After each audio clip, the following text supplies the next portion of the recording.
All right, welcome back to Wrestling Retold and Relive with Richie Mars. I, of course, am your humble, gracious host, Richie Mars. Thank you so much for listening to us on Spotify, Apple Podcasts, wherever you're listening to us. Very grateful, very appreciative. Last week we went over The Authority with Pat the Wise Man, but this week we're going to go back to old school. We're going to WCW, and what better to go to old school with Mr. Old School himself, Phoenix King. Sir, how are you doing today? Blessed to be able to come on here and just talk some wrestling with you. Thank you for having me. Cheers to you. Yeah, Sorry you about didn't actually have to break a glass over there. that. Summoning Stone Cold Steve Austin over here. Well, he'd be welcomed on the show for sure. But again, I just want to talk to you, friend. You don't need to talk, get stone cold up in here. I feel you, man. But yeah, I primarily go by old school. I've learned a lot in terms of just I guess broadening my horizons. I have my sweet spots in terms of what I prefer, what I like, but wrestling overall, I think it's cool to have hindsight, so you can look back on something and be like, why do I like this? Is it different? Does it hit different than it did?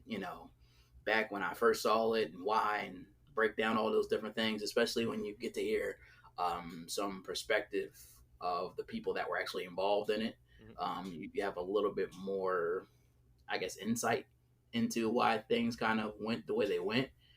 For me, I feel like the Sting nWo buildup was one of the best I've ever seen in terms of the span of time it went.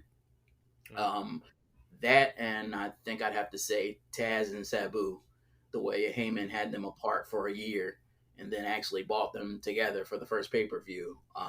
That was done magically. So I feel like those two buildups were good, but only one of them in terms of the match kind of lived up to it. The Taz Sabu thing kind of it was a good match. Mhm. I don't want to say it was great, but it was good.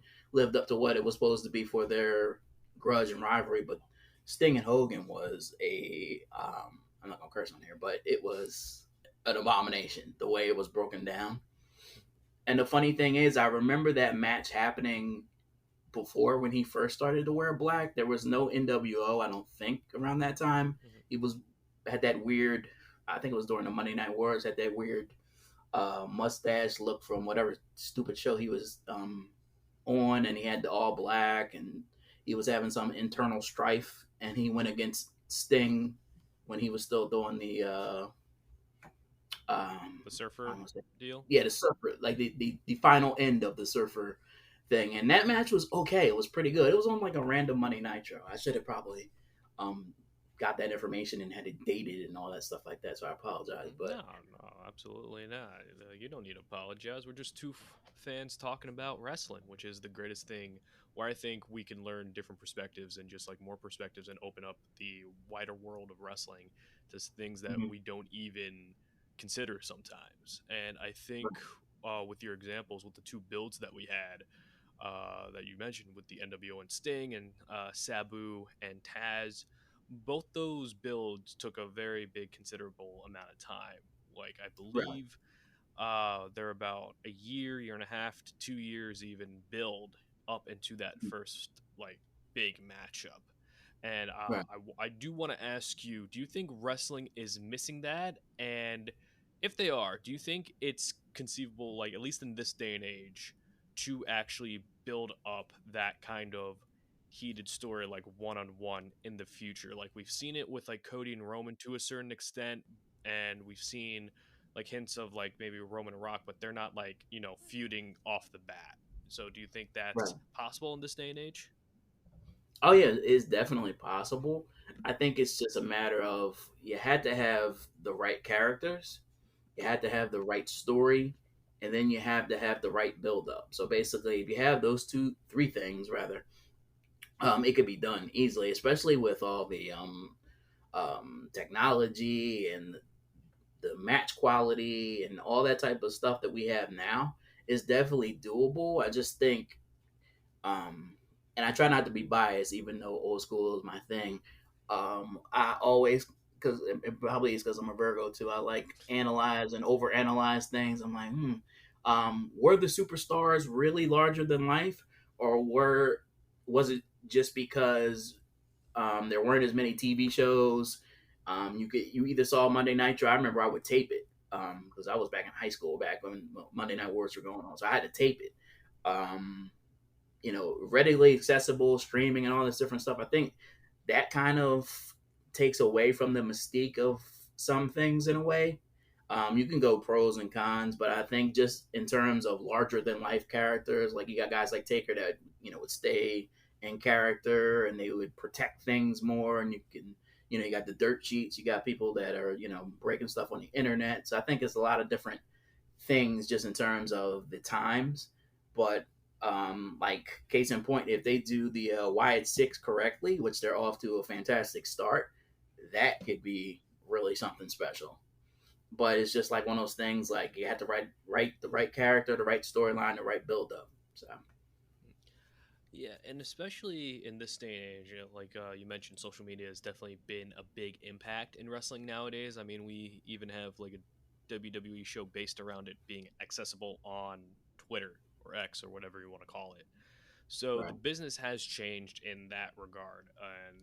And when you mentioned Undertaker, keeping kayfabe, dressing Mm-hmm. like either Undertaker or just like not doing any like personable interviews or personas until he was actually legitimately retired. I think that's pretty much a dying art. I think everyone could agree to that. I know there are people who had criticisms out there because you had uh, Dominic, Liv, and Rhea all in this love triangle storyline when Dom and Rhea are posting about their real life stuff. So it's it's always going to be a selective thing amongst like everybody, and I think it's just kind of like a changing of the guard.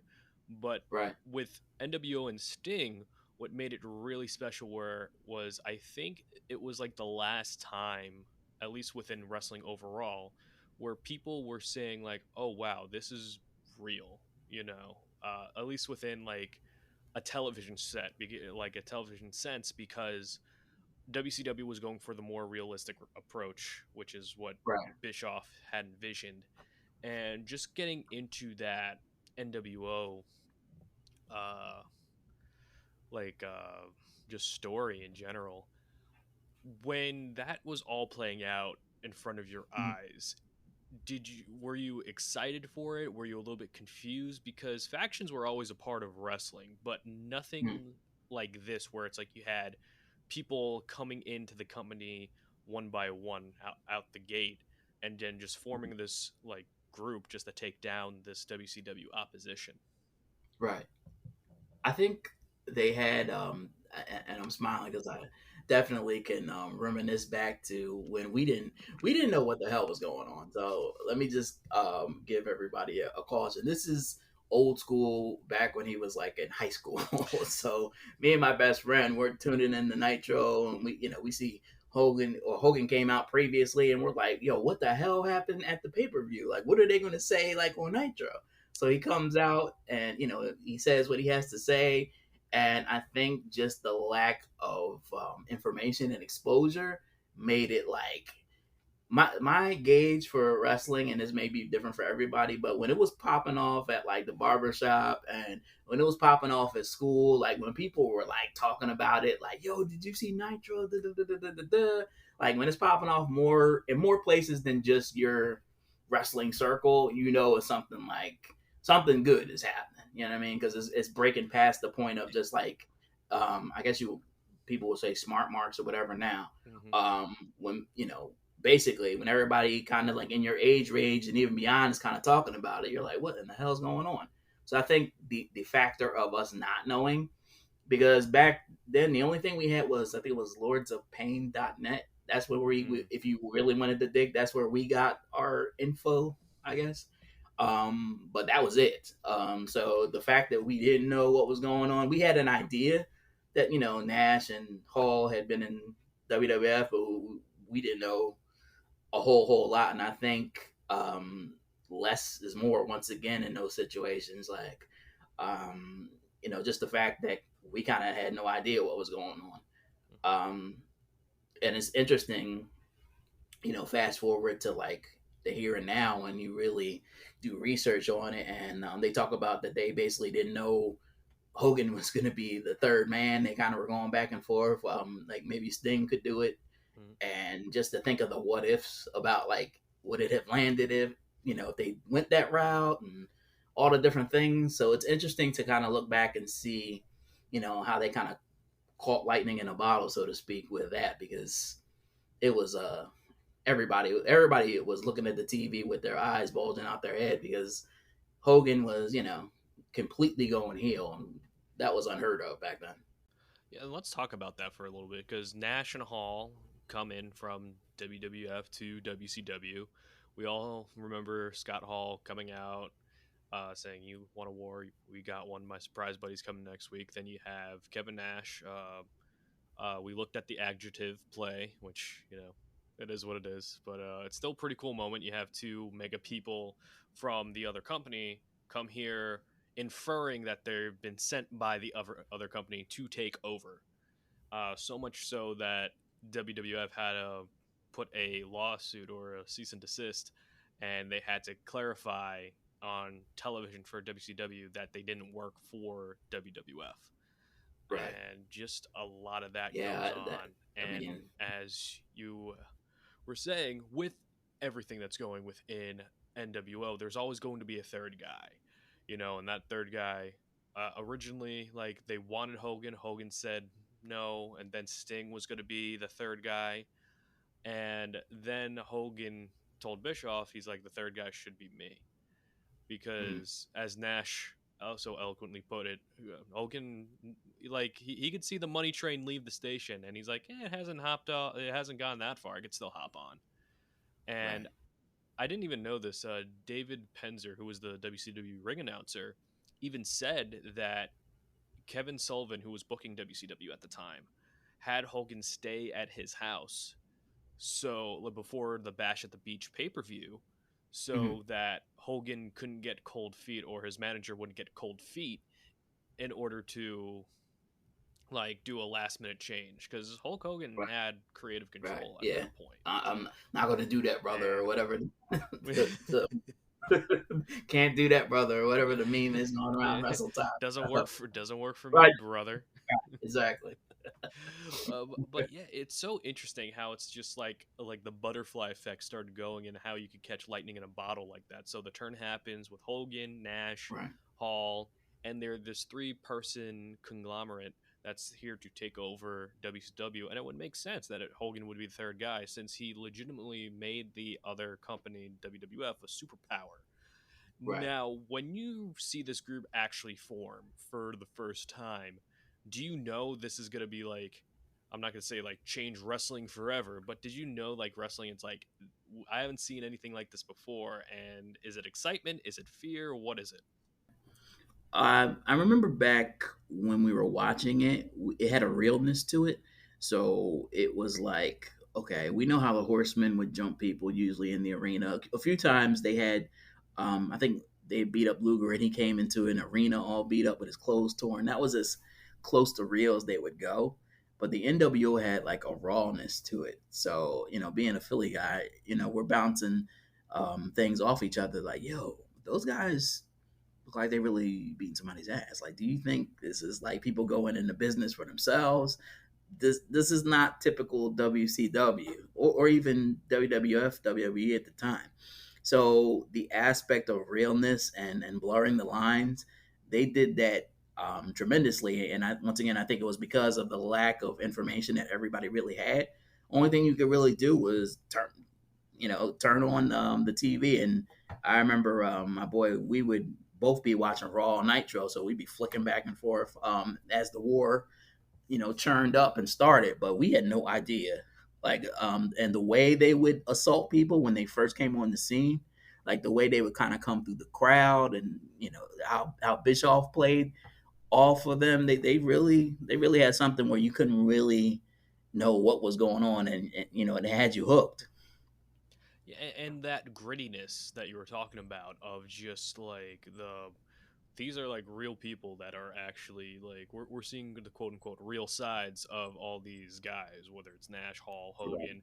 because at this time the fans weren't really on the Hulk Hogan train because Right. Hulkamania or the Hulkster has been going on for years and years and years, and a lot of people wanted him to have a difference in character. They wanted him to be, like, a little bit edgier. We had the dark side of Hulkamania, as we mentioned Right. earlier in the podcast. But again, him as a heel was just a fresh coat of paint on something. It's like, oh, we didn't know we this could actually happen. It's like this Right. generation who's always been clamoring for John Cena to turn heel for the longest amount of time. So Mhm. when all this is kind of getting formed, and you have the NWO, and even Nash said, I think, on one of those WWE roundtables where it's like they're going for merchandise. He's like, no, you can't sell merchandise, and the merchandise person is like, why? And he's like, because we don't work for you, and the person didn't get it. But because it's like, All right. if you want to go all in on this storyline to make it seem real, like this is a hostile takeover of the company, you have Right. to portray that not just like on TV but off TV as well. And they would Right. just like sell their t-shirts bootleg style. They would not compete on taped shows because Nash even said it's like we can't be here live on like WCW like Saturday night or whatever. And Right. Right. because it's a taped show and people would know it's a taped show. Right. So that's where the empty arena matches happened. And they would like cut Mhm. it in a certain way where it's like they would just have like their own NWO exhibition. So the NWO itself was a very pivotal point in wrestling. And I think that's the right way to blend reality with the in-universe stuff of pro wrestling.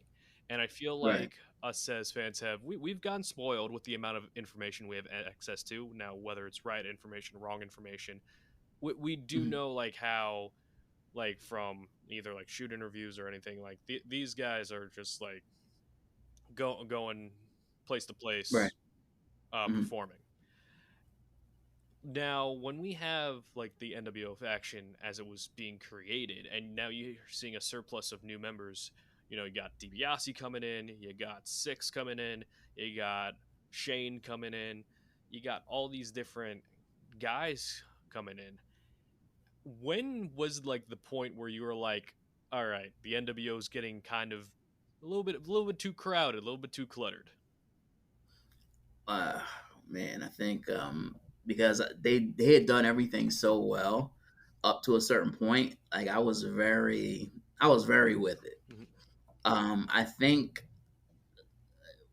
I know when they had the giant join, that was kind of like arching my eyebrow a little bit. Like, okay, they're taking one of their people, one of their WCW foundations away from him. I get it. I get the tactic, but he doesn't really fit to me. His character didn't really Mhm. fit. And then they went on to obviously I don't know the order, but I don't know whether it was Buff or the Snyders or I know eventually they all joined, but it was so long ago. I don't remember in what exact order. Mhm. Buff kind of I didn't mind because I think he needed NWO more than NWO needed him, Mhm. so it made sense. The Snyder brothers and anybody that knows me again once again, the Snyders are like my top three. But them at that time, very boring. I wasn't feeling it. And why they had DiBiase like go leave the NWO to go with them just to have them break up and have Big Papa Pump join was ridiculous to me. I don't know why they.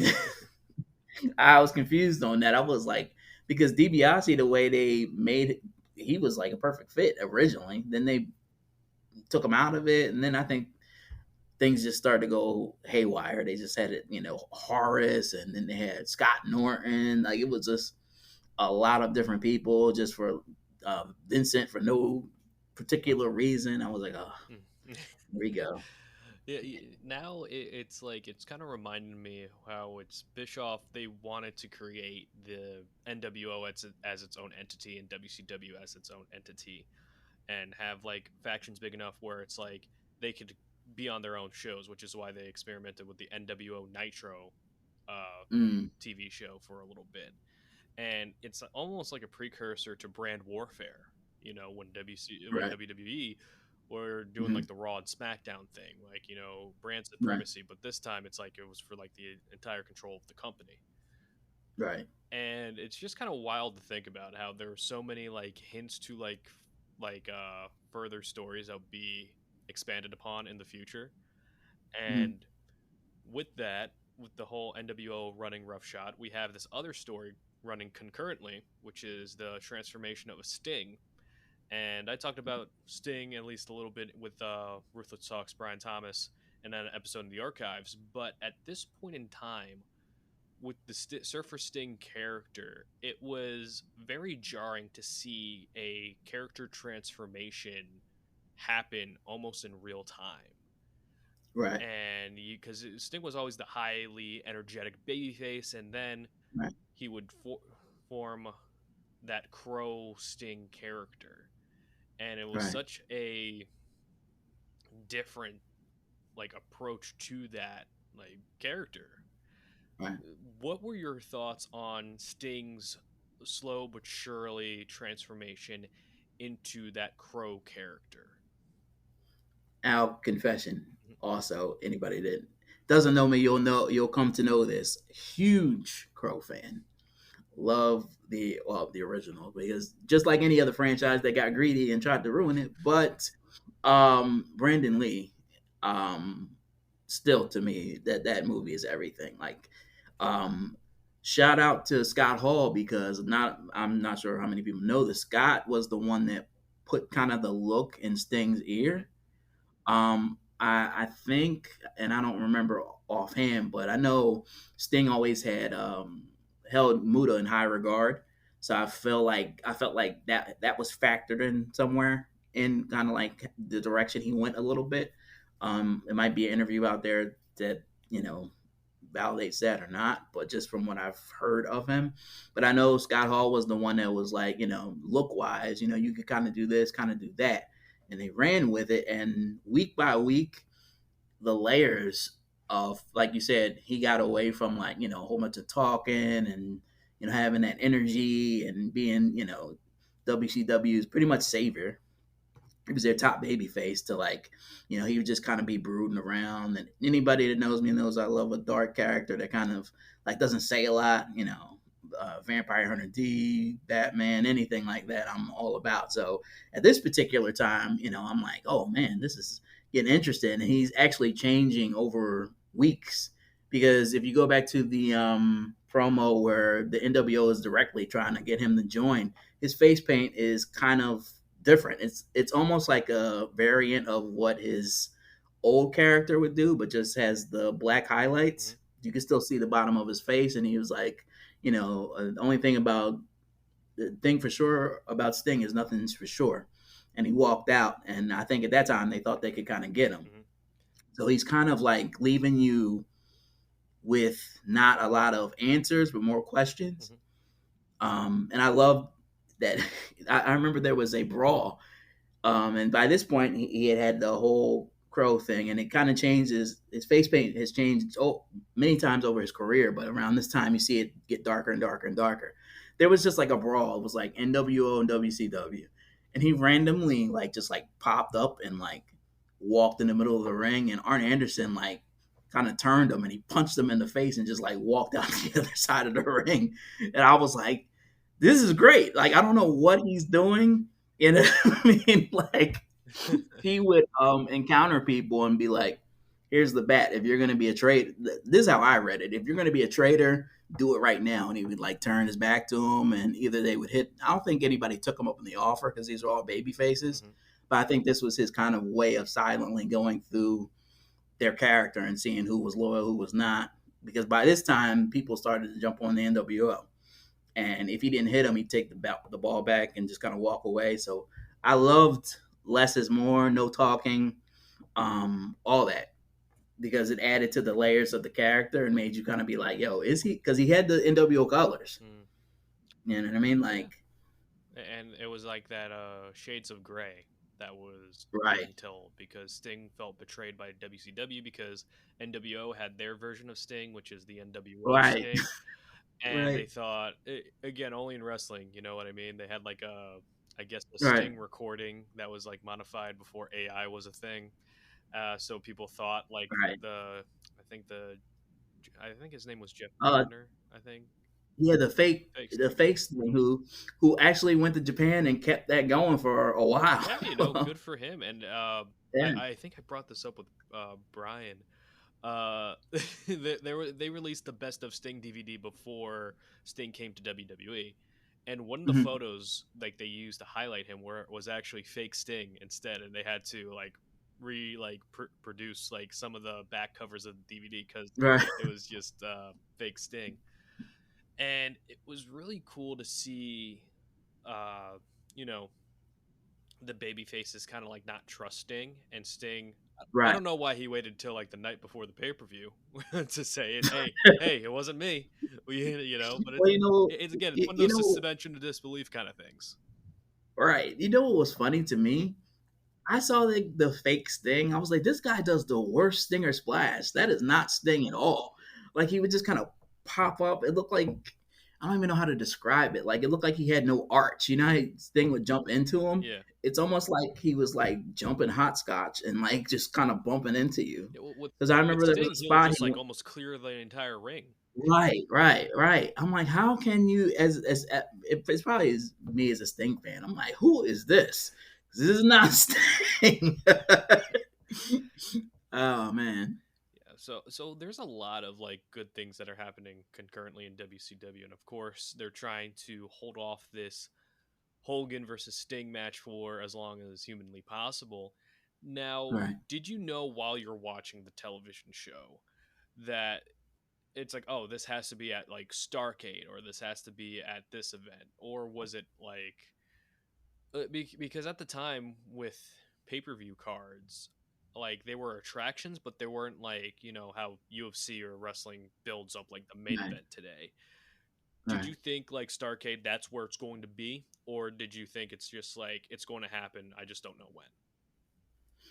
I was thinking because we had gone away from WCW, WCW, typical traditional WCW had their, Starcade was kind of like their WrestleMania, but the NWO shook up everything. Right. So I was like, I don't know when this is going to happen. Because they had a random Nitro where Luger beat Hogan for the title, and then he lost it at a house show or something. The next Nitro, Road Wild, Hogan got yeah. the I'm like, what in the hell? Like, you had to really keep up, like, week to week to week to week, Hmm. like, because things change so much. The only thing I knew is that, like, once Sting kind of like made it clear which direction he was going and that he wanted Hogan, Hmm. I was like, I don't know how they're gonna do this, but the end boss is Hogan. So I was thinking of it in like real old school anime form. I was like, all right, so he has to go through, Hall, Nash, whoever, and eventually the final boss is going to be Hogan. Hmm. I didn't know how they were going to do it. I hope they did it in a cool fashion. I kind of like how they would have Sting. I don't want to say make him look stupid, but Sting would kind of, We'll get there. you know, he would basically get to Hogan and then kind of scare him, but not really doing too much Hmm. damage. Just to me, it was just one of those things like, I got to you, and it's only a matter of time for your ass is mine. So that was cool to see. So and I think they kept that going because I know Sting didn't wrestle for a long time, Over a like year. on TV. Over a year. Yeah, And I think that was Bischoff's plan because it's like you want to keep these two apart for as long as possible. And I think right. uh, definitely like inspiration for I don't recall which one came first, but like the Sabu and Taz situation where it's like they never Mhm. touched until their first match to really Right. hype that up. And with Sting, he didn't wrestle on television, and he Mhm. was just seen from the rafters. He had like I remember he had like a pseudo like weird alliance with Randy Savage, where Randy would be in the rafters too, and he was like a free agent, but then NWO signed him anyway. So I'm like, all right. Yeah. Yeah. Sting was even though he was trying to kind of figure out who was loyal and who wasn't, he still, like you said, lost people along the way. Because I remember that whole thing. Macho was like, he had a steel chair and he's like, I'm not gonna move until I get Hogan or whatever. Sting comes out and starts clanking the steel chair with the baseball bat, and he's shoving him. He's trying to see where he's at, and they leave together. But I guess there's another loophole in storytelling because then Macho joins anyway, which also on my list of stupid ass decisions because Macho and Holy. Listen, man, Macho did a whole album talking about this man. Like, you know what I mean? Like, just use that. He's never liked Hogan, so why him joining the NWO, even in storyline reasons, makes has never made any sense. But WCW. Now, of course, in today's wrestling, you're gonna have people who are gonna make videos. Oh, this doesn't make sense. That doesn't make sense. Like worst Right. storytelling ever. You're gonna get like those things. Did Right. you find that like at least like within your circle, like people complaining about story beats like that, or is it just kind of like let's wait and see what happens? Well, the NWO was like so cool. Like it was hard. It was kind of like NWO was like the thing. So people were doing too sweet and everything, but at the same time, it was like they're beating up the cruiserweights, and if you were like my best friend would love the cruise, Eddie Guerrero, who obviously I feel like he was a legend then, but he went on to do even greater things. So they're kind of like as cool as the storyline is and the faction is, I feel like their main misstep was not keeping the legitimacy of their talent. Like you can't have the NWO beat up everybody and then expect anybody to believe that anybody has any credibility if in a match against them. Mm-hmm. I feel like that was a thing that everybody was kind of like, "Yo, NWO is awesome. They beat up my favorite wrestler, but NWO is awesome." I think that was the general census. Like, some things didn't make sense, but it was taken off and everybody was with it, so you kind of like overlooked a lot. Mm-hmm. Yeah, and especially when something's cool, you can forgive the booking to a certain extent. If you don't Right. think anything, if somebody or something isn't cool, then you're not going to defend it as much. I know because I see how people talk about Cody Rhodes nowadays, ever since that post WrestleMania, even pre WrestleMania, and same thing Right. with Roman. Now Roman's gone, and now people are Right. clamoring for Roman to get back. You know what I mean? So Right. it's just like again, it's always going to be peaks and valleys depending on like people want you to be like they'll cheer you when you're going up the mountain, but when you're at the mountaintop, they're just waiting for you to get back down a little bit you know Right. so it's like it's kind of like the nature of the beast in certain degrees when it Right. comes in peaks and valleys with popularity. And I think with Hmm. nwo there wasn't an end game for it. It was just here's a really cool idea that was an idea that Bischoff got from a Japan angle Hmm. and brought it to the US and then hit like gangbusters. But Hmm. then after that, it's like we're not sure we're like we do want that Sting Hogan match. That is the plan for that. But what happens after? And I think that's the main thing that the NWO was kind of missing because, like you mentioned, you had like the cruiserweights: Eddie Guerrero, Rey Mysterio, Dean Malenko, Right. Jericho, Hmm. Benoit. You had all those guys who were uh, the action of WCW, and people want them to get prominent positions, but they were only going to be in that certain level. They weren't going to Right. interact with the upper echelon of the top guys. And Jericho even Right. said in his first book, where his first WCW contract, it was for 165,000, which was that was the range that he was in. And Hmm. he basically said that he would pretty much face people within that money range. Hmm. And if he were to face somebody who had exponentially bigger contract, it would either be for a quick squash or it wouldn't be a serious program. And do you think, with that being said, do you think the NWO was kind of hindered because they didn't really, I guess, have that variety in their members? Yeah, I think they kind of everybody likes to say this, but I'm going to be cliche. They booked themselves into a corner with adding too many people. Mhm. That didn't make sense. On one hand, it's like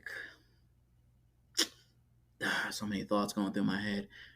I feel like if you're an organization like that and you want to really take over, you have to take into accountability, or you have to take into account rather that you're not going to be able to have everybody join. There's going to be people you're going to have to take out. So I felt like if they just little tweaks like that, you know what I mean? Because I just felt like they were just trying to have everybody join. Hmm. And then like storyline wise, it's like, so what sense does that make? Even if you're trying to do the brand thing, it's almost like you can't because the NWO thing was like, we're here to just take over. Hmm. You know what I mean? Like we're not trying to be a brand with you. It's not like SmackDown or Raw. Yeah, it's almost like you sign everybody to the Yankees, but the Yankees can't play against each other for the World Series. Exactly. Yeah, and again, it's one of those deals where NWO was so big they even had a B team. Like, Oh yeah, I remember like that. I think it was Yeah. run by Stevie Ray, if I could remember correctly. But Right. it just seemed like, hey, here's the popular thing that we got so far. Let's put all our eggs into this basket, and hopefully it doesn't overflow. But it Mm. would overflow Right. a little bit. But let's go to that Starrcade '97 match with Hogan Mm. and Sting. Now, again, Sting built up very well with him not Right. wrestling any matches. He wouldn't get as physical. He would do the Mm. baseball bats being seen from the rafters. You have Hogan defeating everybody left and right with the help of the NWO. And Mm. now this main event has been talked about a lot. Yeah. And oh boy, okay. So, Yeah. uh, It's rough. My heart's hurting. so the match is what it is. Hogan Yeah. is older. Sting hasn't wrestled a match. Allegedly didn't get a tan. Man. Uh, Yeah. allegedly, that's kind of hide up to his, I guess, own personal problems that were happening at that time. Why Bischoff said he didn't look good with a tan or anything. He didn't get himself in the proper shape. But Hmm. the man is wearing a full singlet, like, and tights. So I'm like, hey, does he really need to? Like, he looked fine, Yeah. Well, at least in my opinion. By the way, like that is one of my favorite. I had the shirt on, as you can see. Like that singlet, that like his gear, because I was kind of like thinking to myself, I was like, all right, his primary to me inspiration was obviously Brandon Lee is the Crow, but he can't like wear like whatever the hell Brandon was wearing as Eric Draven. So what is he gonna wear? I remember racking my brain, and when I saw him come out, I was like, yo, that design is hot. Like the way the scorpion like went across, like because you hadn't seen Sting in any type of wrestling capacity in Hmm. months. So you're kind of wondering like what the hell is he gonna wear? Right. But I don't know whether it was, yeah, I think it was Bischoff and whoever hosts his podcast and Booker T have kind of been going back and forth about that finish or Hogan or whatever. Hmm. And it was from Bischoff, like you had said, that I found out very recently that Sting was having personal Hmm. problems, like around that time, like with his wife or whatever. And they were driving up and down the roads, and I guess he was talking to, I don't know, it was Booker T or Nash or whoever the hell he was driving with. And for me, just as a person, and particularly as a husband, I was like, that sucks Hmm. because uh, because I could go to work for a shift, and if something's not right or whatever is off, like it'll be on my mind and it'll affect my work. That's just the type of person I am. You know what I Right. mean? If Yeah. everything's not good at home, like it's gonna be on my mind all day. I can't imagine going into probably the biggest main event for WCW up to that point against Hogan and having that like in the back of your mind, and then having to do politics and you know go back and forth with like who clearly storyline wise it doesn't make any sense for fucking Hogan to win. Hmm. Pardon me. So I don't understand why it was such a conversation. Like I get if you say, all right, Steve, you're having some personal problems, we're gonna put the belt on you because it makes sense in storyline. But if we go with this and we see that you can't handle it, or you're not with it, or you can't shoulder responsibility right now to carry this weight of the company on your shoulders, we'll just have you lose in some wonky way. You got the whole NWO. For him not to put Steve over or Sting over was nonsense, like to me. Like because not only is it nonsense storyline wise, but you built to this. Hmm. Like, Yeah. what do you do if Yeah, what do you do? Hogan wins, and then what? Who else is there to oppose yeah, him? there's no contingency Legitimately plan. crazy. So pretty much the story goes, if people haven't heard it by now, the Hogan Sting match, it was going to be a fast count with Hogan after the leg drop. Bret Hart will come out and say, not again. And then that's a play off the Montreal Screwjob. Hit the referee, be the referee himself, restart the match. Sting wins. Everyone should be hunky dory.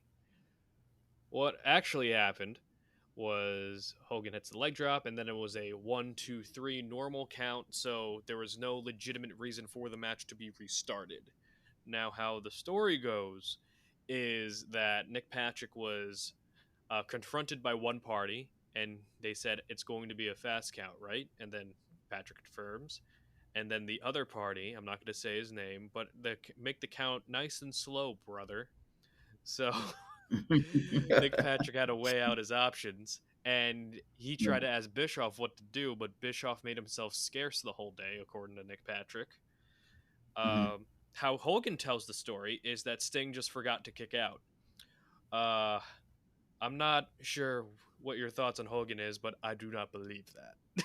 If, No, when you have all these other people saying this is exactly this is what happened, right, like these two factions kind of going to war for a certain degree. And I'm not sure if you saw this, but Hulk Hogan's like WCW contract leaked a couple years ago, and a lot of their really. like provisions in there were pretty like crazy. Like him wearing the nWo T-shirt, I think is like I think he got something ridiculous. Like he got like $20,000 per time he would wear the nWo T-shirt. What? Like he got banked. So it's like even if you're a member of the nWo, like you Hmm. wouldn't get merch credit for that. Like Hogan would get majority of the merch credit. With Wow. Jericho, his now wife, uh, got like they had like a Chris Jericho Dean Malenko 2 pack because they had a pretty successful feud in WCW. And Hmm. when the scanner scanned it, it said it was a Hogan and Sting 2 pack, which means that the revenue would go to Hogan and Sting and not Jericho and Malenko. Right. So that's the kind of business practicings we're going on the Mm. WCW currently. Um, Crazy. but with this whole thing where it's like this is the highest point that you've built to within this company, and Right. you manage to goof it up like this. And Sting doesn't look any better because like Hogan's looking like the babyface because Hogan like appears to got screwed because he beat Sting straight up. Um, Hogan doesn't look great because Right. it's Hogan. Yeah. um, so it's just like it's a very unfortunate sign where it's like the NWO. You have this top story, biggest show of the year, and it's completely screwed up, like the entire thing. But people still kept around; they still watched it, Right. being WCW. And now the NWO at this point would split off into two different factions, and we're not talking about the B team. It was NWO Hollywood and NWO Wolfpack. Now, Right. when this split, do you think it was like a jumping the shark moment for the NWO, or did you think it would be like a natural kind of progression that they would split between the two factions? I feel like it would be a natural progression, but for me, as a Sting fan, I was very, and even to this day, I can go back and forth for myself or anybody else all day because in the streets we was all like, "Yo, Wolfpack is like, you know what I mean? They got that swag. Like people was rocking with them." But storyline wise, like the Crow Sting, like they goofed that up so much. I guess because I'm thinking, why have him join what he's trying to kill? Mm, all right. Like it's almost like they just were like, yeah, we're all characters, but we all like vibe and get along and hang out and drink after the shows. So let's just like make this a faction. like, like that's it seemed like they were like half in character, half out of character. Mm-hmm. You know what I mean? Like because I get like it's another dimension for the Sting character, but Sting's job, and he even hint to it when he was feuding with Triple H. He was like, like I was taking on a broken authority. and I tried to save WCW and I failed. Hmm. Your job was to take them out, not join them. Right. But once again, like you said, when something's cool and something's hitting, you're like, oh, yo, you hear that theme song, that black and red? Like, now Sting's with him. Forget the fact that, he had a whole mission and he's like the main character of this like story, and at least in my head, like he's joining the Wolfpack and everybody's having a good time. So I was kind of like, all right, Sting. This doesn't make much sense, but from a perspective of I think he fought Hogan, was it 2 or 3 times to get the belt from him, and then he won the belt.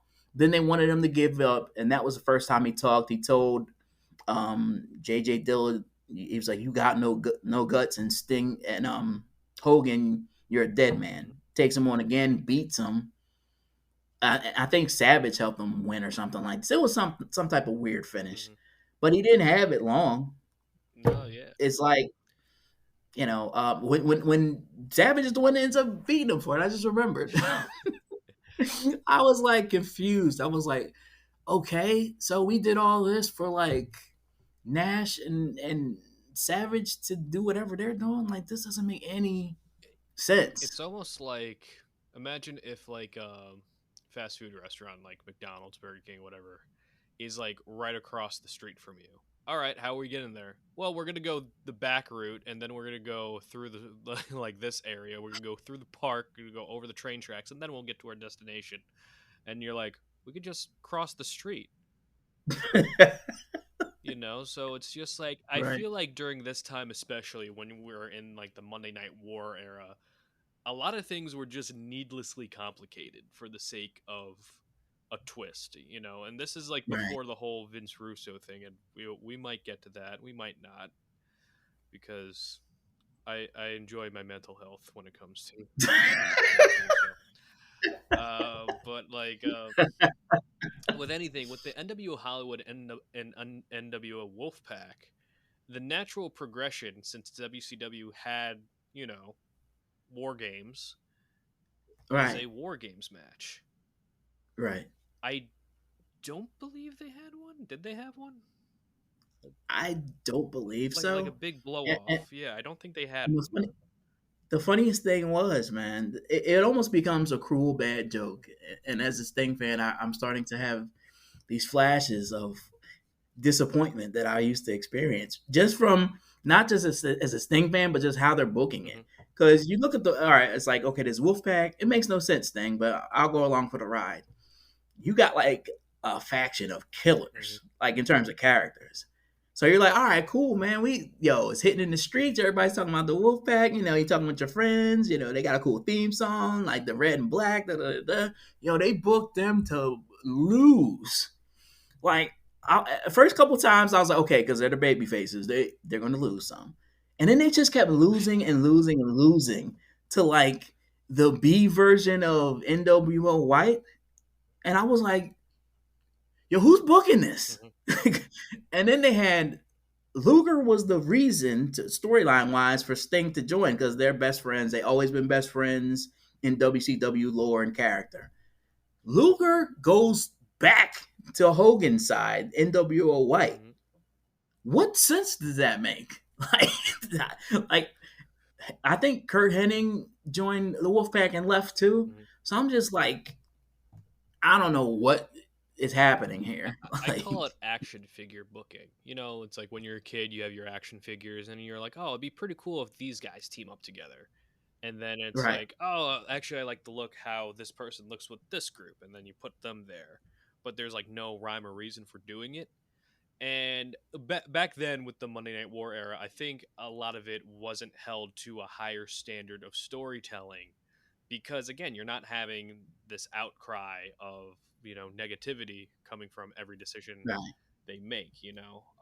Hmm. Like like now we had like the "We Want Cody" thing, and the outcry with that was just so exponentially just like negative that Hmm. I'm not sure if that happened back in this time that we would have gotten the pivot where The Rock came up with the brilliant idea of giving everybody what they wanted.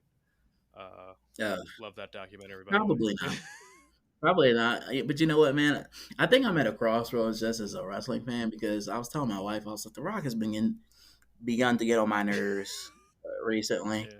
You know, and I tried. I really, really tried to overlook it. Hmm. But I think the straw that broke the camel's back with him. I'm a comic book and pro wrestling. Hmm. I was a huge Cavell fan, even though they butchered the whole Justice League, man. Hmm. So much potential, but that's a whole nother Yeah. podcast.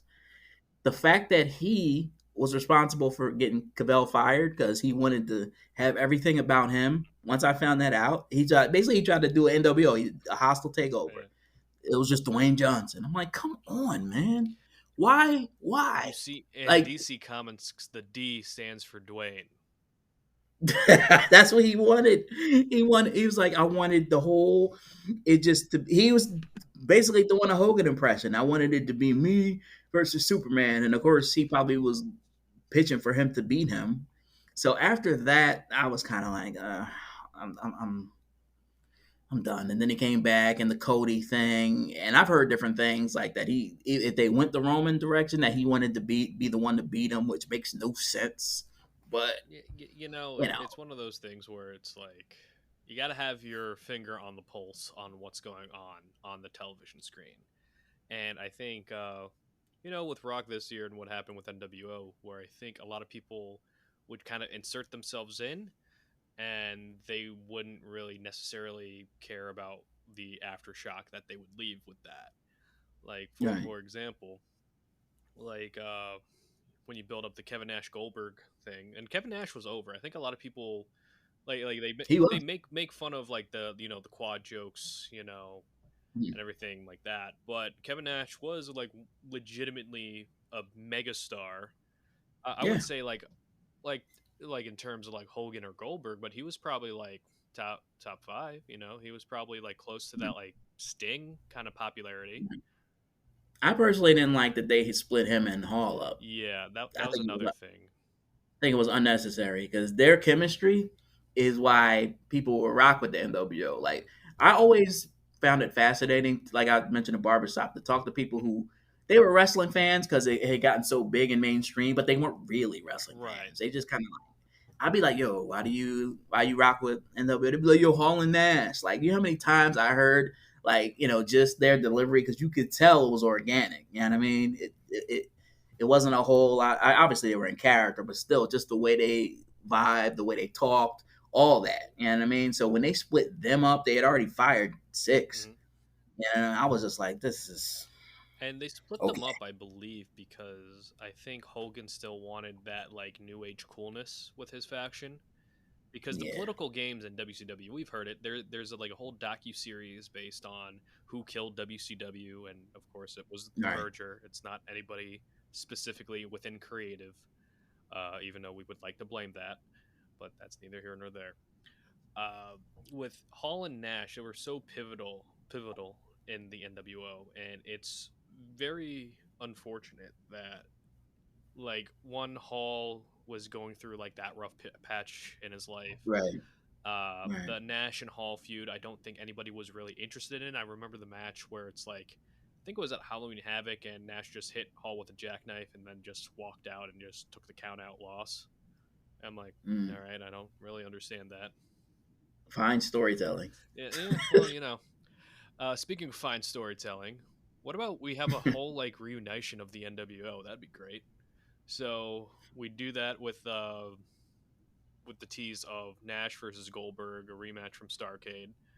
Mm. Hogan teased running for president. Uh, that had nothing to do with the story, but it's very funny to me. Uh, but Hogan called. Can't lie. You see, I wasn't around for the whole WCW stuff, so I would watch Mhm. this on on the network or Peacock. Oh, you didn't have the distinct pleasure. No, Oh, and I didn't have the pleasure of hearing Hulk Hogan call Kevin Nash a spoon. Like that was the big insult. That spoon Kevin Nash like made Goldberg getting arrested. I'm like, all right. And then we have the finger poke of doom, which, Oh, and I want to kind of like not debunk something, but just kind of question it because Nash always said that this was intended for Goldberg to fight a heel faction on his way up back to the championship. But then Goldberg, I think he cut his like elbow, cut his hand, and then almost lost his arm. I think he lost like 31.5 liters of blood from that with the yeah. limos. Was it from was it from him like doing that backstage nonsense he Yeah, does? well, no, it wasn't the headbutt. It was like some they were escaping in the limo, and Hmm. Goldberg, like they had like a I forgot what they call it, but it's like it was like some device he would hold in his hand that would smash a window easier. But Goldberg decided to not use that and use his actual hand instead. But then it it cut like a serious thing. Like he almost lost his arm. It was actually pretty brutal. And apparently that's what Crazy. stopped the whole storyline for happening. Problem was this happened in January. That story happened in December of that year. So, like if if you're trying to plan that story, I'm sorry, like I don't really buy that, Yeah. Mister Nash. But again, not my monkeys, not my circus. They could do whatever. They could tell whatever story they want. Right. Right. Uh, Right. so anyway, when you see the reunition of the NWO, what are your thoughts? Do you think it's just like, oh man, it's more of the same? Do you think it's like, all right, let's see like what this point of the NWO is going? Like, what were your thoughts on At this point, I was just shaking my head like, I that? don't. Because you want it. It's like it's one of those things. Like it was so cool, and when it hit, it was just it was right. But then they just like let it go so far down the drain, and they clearly are just trying to save this. It doesn't really make any sense. Um, Hogan was a necessary evil in its genesis, and that's what respect to him for his inclusion of all this. I can't take it away from him as I hate him. Um, he was necessary in order for it to hit the way it did. But then it just got stupider and stupider and stupider and stupider. And I just was like, oh, what are we doing, man? Like, what is this? What is this? And on the flip side, as you know, WWF is starting to slowly, gain steam. They're starting to slowly piece things together. They're starting to slowly develop characters that actually make some semblance of sense and make you want to tune in and see what happens next in the story. Crazy concept, right? You know, who knew? You know, you make story arcs and engaging characters, and we would want to see them. Uh, you know, never Right. connected with me. But with the NWO, that kind of petered out, and then we had NWO 2000. Oh God. Oh man. So, Um, what were your thoughts on NWO 2000? um, the longest Mark Hamill Joker laugh you could possibly think of. Just, I just was like, oh, what? Because the members were Brett, Jeff Jarrett, Kevin Nash, I think Scott Steiner, if I'm remembering. WCW to me at that point, it was like they should have won some type of award for things that should be slam dunks but weren't. Hmm. Like they got Brett, and I was like, you have Brett the Hitman Hart. Hmm. He's not hard to book for. Like literally, like look at what WWF did with him. His wrestling is his story. His ability to wrestle is pretty much the bulk of his Right. story. And they just didn't know what to do with him. Like you like to think I wasn't as big a Bret Hart fan. I grew into being a huge Bret Hart fan. Never will be a bigger Bret Hart fan than I am Sting, but I liked them both at the time. Hmm. So I'm thinking to myself, this should be a banging match. Like I think it was a U.S. title or Yeah, something. Halloween That Havoc. match, yeah, I think it was. Now, granted, I wanted it to be the Crow Sting versus psychology wise versus Bret Hart. Wolfpack Sting was, He I was don't know. very red. I'll give him that. Yeah, he was red, but sometimes like he seemed like that friend you go out with that just be drunk and down for anything. Like Like that that's how he wrestled. Like his wrestling didn't. I get that was kind of like the dimension of the Mhm. character, but he wasn't as disciplined as other versions of him. And now maybe this is like some of his personal life trickling over. I don't know. But I remember seeing that match and I was just like, neither one of these guys is the best version of themselves. Mhm. Because in my mind, I'm thinking you two should be like putting on like this all time classic banger. Like the match was like, I don't even know what I want to say sluggish. It was just like clunky. Like there was weird things happening for no apparent reason. I think he supposedly put Sting out. I don't know whether he was going on a break or I think I was I just like, think like he got hit in the head with a like the baseball bat. I want to say like that was like part of yeah, the finish. And right, seeing Bret Hart use any kind of like foreign object just kind of seemed weird. It'd be yeah, like Gunther hitting somebody with a ladder. And I'm exactly, just like, not sure exactly. if I buy that.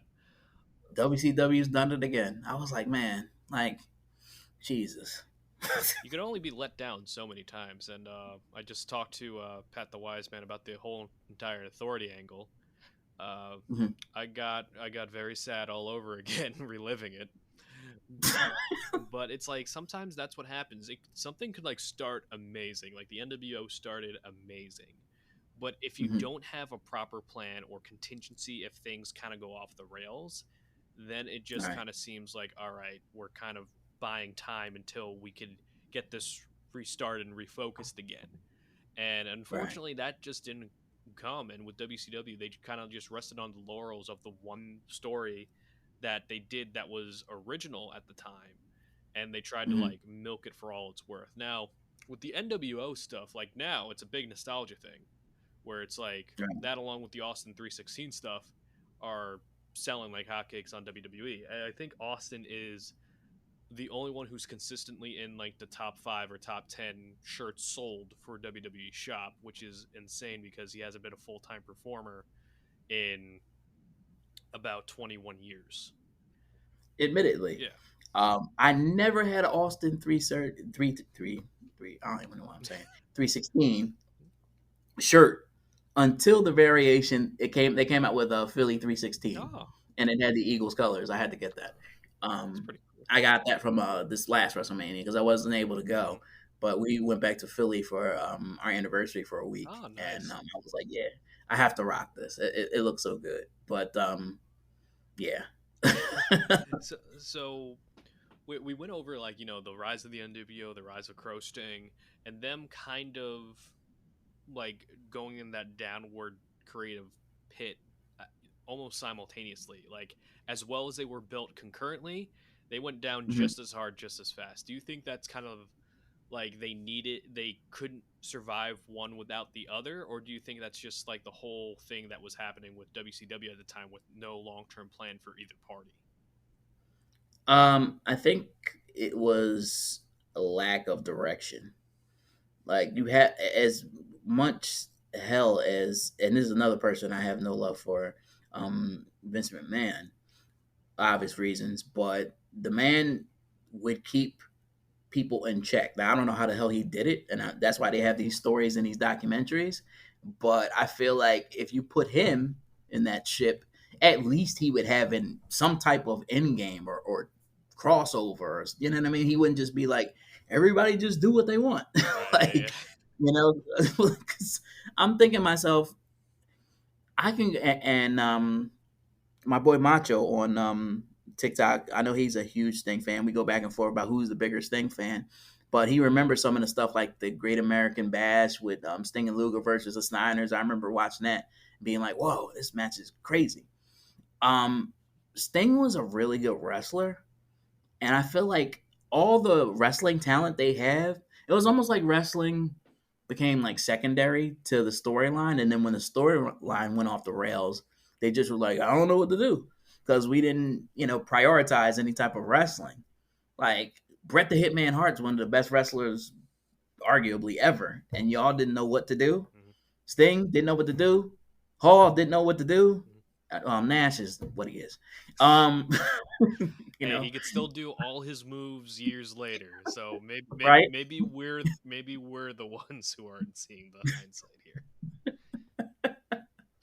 But it's just like, man, you have all this talent, like future Hall of Famers, Jericho, Guerrero. It's just like I think it just you didn't have the right person at the helm and the right structure, and it sounds like, and I'm not trying to hate on AEW, but I hear this from some Mhm. people that it's very chaotic, like in terms of like how things are done. Like it's a very loose kind of feel, like creatively. Nah, I get like, and it's like I feel like, especially if you're somebody like Sting, like if I was him, I'd be like, yo, I put like my life into this company. Like I would be very protective of like my legacy and what I did. And not to say he wasn't, but I know he was going through some stuff. So I feel like Well, maybe he. I don't think there's anything he could have done anyway because Bischoff was at the helm. What was he really gonna do? And Bischoff and Hogan, that combination. yeah, especially with the Hogan contract situation. Again, Bischoff never said Hulk Hogan used his creative control. I feel like Hogan suggested how things should go, and that suggestion was taken very Right, like literally. It's just like one of right, those things where I'm just like he might not outright said I'm using my creative control, but right. there was some very heavy influence from the Hulk Hogan camp, and I feel like Hogan was definitely in for more the benefit of his own career than others, which is fine. It's like if it's your Right. career, you want to be the most benefit as possible, and good on him for getting a type of contract like that. However, like the company who wrote up that contract, uh, like creatively suffered some backlash. Short term gain Right. for long term pain. So Hmm. Yeah. it is what it is. And with Sting and AEW, I just read something interesting because the viewership for AEW has gone down. Uh, I like AEW. Fine, I was at Forbidden Door. It was a fun show. Uh, Hmm. and their viewership is down. Now, I thought their shows the past couple weeks creatively have been very good, but it's just kind of interesting because like a good chunk of their viewers left after Sting left. So I'm just kind of Hmm. like, man, was Sting like that big of a draw? And we could attribute it to this kind of angle if that was the case. Yeah. Like Sting, I remember him in TNA. I remember because I was a I well, he don't wrestle anymore. I think Bobby Roode is done. I think he said he's happy doing what he's doing. But I was a huge Bobby Roode fan. Like when he was the It Factor, Yeah, like that feud with him and Sting, I was like, this guy is. If you compare him to Triple H in the next 10 years, people be like, Triple H yeah, who? Like I felt like he was that good. yeah. So when WWE got him and he just like withered away, I was like, There was like a sense of hope. Like there was that one Survivor Series where it's like the Raw versus SmackDown match was absolutely stacked, and they mhm, had Bobby Roode on one side, Triple H on the other side, and they had like a taunt off, and I was like, oh, this mhm, is awesome. And then the right. match continued, and I'm like, this ain't that awesome anymore. Because he had the right gimmick right there. Yeah. That It Factor, he was thriving in that. But then when they got him to NXT and he became the entrance, and that's all, you know. It's like there was an opportunity, but when you're in NXT and you're the top heel, then you debut on the main roster as a babyface. Not gonna lie, very confused. Yeah, man. I mean, like one of a TikToker that she was involved in the promo scene for a while, but she had sung in one of the choirs, I think. Really? It wasn't for Jericho or Bobby Roode, I forgot Hmm. which, but I remember seeing like them dedicating so much detail to his character for his entrance, and then everything else was just like, I don't know. Like what? I was like, he'd have just done better staying where he Hmm. was. And the fact that he got hurt and he's just done, I was I mean, like, he's a producer now for WWE, so he's helping yeah, the next generation. Which, like, if you're gonna learn from anybody from like the past couple of years, Bobby Roode's probably one of the best guys to do it, hear it from. And I just true. like it how a lot of WWE producers were from TNA. So you All got right. Bobby Roode, you got Petey Williams, you got Abyss. I Mm-hmm. think Sanjay Dutt was there for a while, but now he's in AEW. So Mhm. one way or another, the TNA invasion of WWE did happen. Just Just not the yeah, way we thought. you know, Yeah, you're right. even though we do have that TNA NXT partnership right now, and Right. it's pretty cool. And going back on topic to the NWO and Sting, it really is an interesting thing to see in a time capsule on how two concurrent successful storylines coming to a head uh, lifted up that business, and then the execution and follow up just kind of dismantled it. It's almost Mhm. like we had Endgame in the Avengers, and then we're in Phase 4, 5, and That's a good one, we're man. just That is we're just coasting on totally through. Yep. accurate. So we're just coasting on through. Totally So that's accurate. like my thoughts on it. But what are your overall thoughts on the whole Sting NWO conglomerate? Well, let me just say this. I give Sting all the credit in the world because he finally decided to go to WWE, and this is one thing I'll never forgive them for. That match at Mania with Triple H beating him, I almost like punched a hole through my wall because I let it be known Triple H is doing his thing in the role he is, and now I've always thought he was overrated as a wrestler. Always. I don't care what you say. Like I feel like he was more talented when he was lighter and could do more moves before he got all bulky and hulky and started being a I guess powerhouse brawler, whatever. So Sting bouncing back from that loss and going somewhere else and actually being used properly. Shout out to Tony Khan because I've seen the cinematic match he had with him and Darby because you know I had to accept the fact Sting was the age he was because I'm not a big Darby Allin fan, but it worked.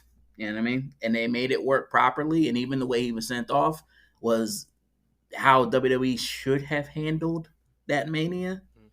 He should have won, even if that was a one-off. But Vince is petty. He had to do the whole WCW and versus WWF WWE thing, and have Hall and Nash and Hogan. Which, please make it make sense. Sting was fighting to kill this faction. Mm-hmm. He has a match with Triple H, and these three men come down to help him.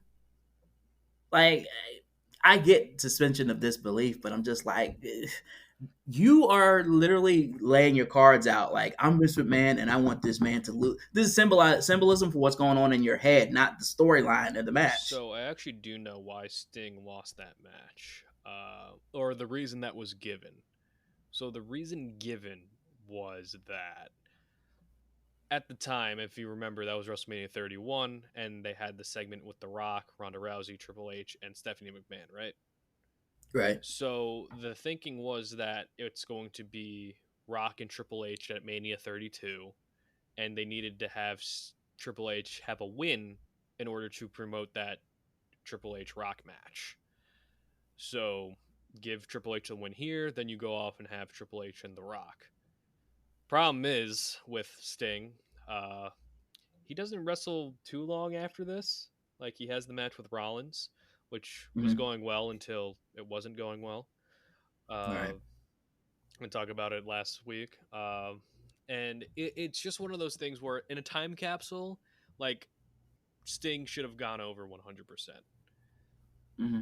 With the business they were trying to do at that time, with Triple H and Rock, I kind of understand where they're coming from, but that doesn't mean I think it was the absolute right way to go. Even though it was like building up to a different kind of match, but if this is Right. like Sting's first match, it should be more than just to build up another mega match. You know what I mean? Right. There's just so many frustrations. Like his entrance, like for his character, and I love, anime, Japanese, all that stuff. It was in broad daylight, so I was like, oh man, this kills it because there's no darkness to be had. Like he's just out in broad daylight. Like it'd be like Taker having a like entrance in broad daylight. You know what I mean? Like it was so much things happened, so many things happened in that match, and then when this idiot won, I was just like, I was at a WrestleMania party, and I was just like, please don't act out, man. Don't embarrass your best friend. Because I was just like, what? All right. Triple H loses primarily most of his WrestleMania matches anyway. From last time I checked, Yeah. this is his stage to put people over. Put people over he likes. Pardon me. Mm. Um. So I get it, you know what I mean. But I wouldn't be surprised if it's like, yeah, you got to win one Triple H, so you can win another and beat The Rock. I think he's the only one that he can't politically outmaneuver because The Rock has gotten so big. Well, Like, Rock's TKO'd board member at this point, so he is oh yeah, Triple H's boss, all things considered. I know, So it's right? like, again, maybe not today, maybe can't won't be tomorrow, but someday I could see Rock running the show with Oh boy, Brian Gewirtz. If I there's like could a see it. slight dip in business, like the business in, like as we're recording this in 2024 is doing wonders right now. But if there's like Mhm. a slip in in like popularity or anything like that, they might call the big Dwayne button. Yeah, But yeah, but he had to come back to them to get his spark back because he burned down DC and was asking for people for money with Oprah, and she's so popular. He had to come back and yeah, well, it's like it's one of those things where it's like The Rock's always going to be permanently over within the wrestling community because that's where he started. Uh, right. unless he does something like tremendously heinous, I don't see that like unpopularity coming. Uh, I Mhm. feel like the Rock, unlike nWo in this iteration, he was able to tweak and enhance his character with a different version instead of doing the same old thing with maybe one or two different tweaks. You just put an nWo T-shirt on somebody, and all of a sudden they're over. So Right. it's one of those things. But as we're wrapping up right here, what are your final thoughts on nWo and Sting? I feel like there's always going to be what ifs, but I feel like the storyline build, you can't really. I don't want to say you can't really pick it apart because you can, but if you take it for what it is or what it was, and everything it did for not only everybody involved but the business, I think it's a little easier for you to get over the mishaps that were had. Mm-hmm. Um, and for me, just the memories of seeing it transpire like on my television week to week to week when there was no way to record it other than with a VCR or tape. That is the type of thing that I always say I'm old school, but some of those memories you look back and you're like, wow, I can't believe I saw that in real time. So for that in and of itself, those moments and what they built in terms of stories and memories for a lot of people my age will always be priceless. Mm-hmm. Things could always be better, but Mm-hmm. Well, old school. Thank you so much for joining me on Wrestling Retold and Reload with Richie Mars. Where can the people find you? Uh, on TikTok primarily, I do a lot of basically I talk about wrestling here and there, promos. There's a lot of promo leagues I'm involved with, NGT, LWE, RKW, um, just a whole kind of like network of people who just cut promos.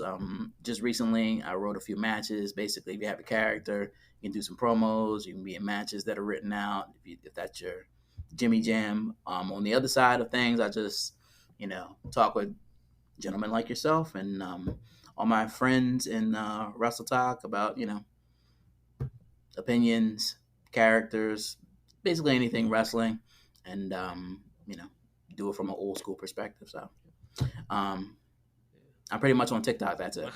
Okay. No problem, man. So everyone, if you're listening, please go follow Old School on TikTok. It's at Phoenix King. Is that correct? uh, yeah, the Phoenix King. I think it should All be. right. We'll have your at handle in the bio below. But that's going to do it for this episode of Wrestling Retold and Relive with Richie Mars. Of course, I'm Richie Mars. You can follow me at Retold Richie Mars on the Instagram or the TikTok. And also, we're going to be here next week talking about something. I don't know. I haven't decided yet. But that's going to happen. So, TTFN, ta ta for now, and we will see you next time.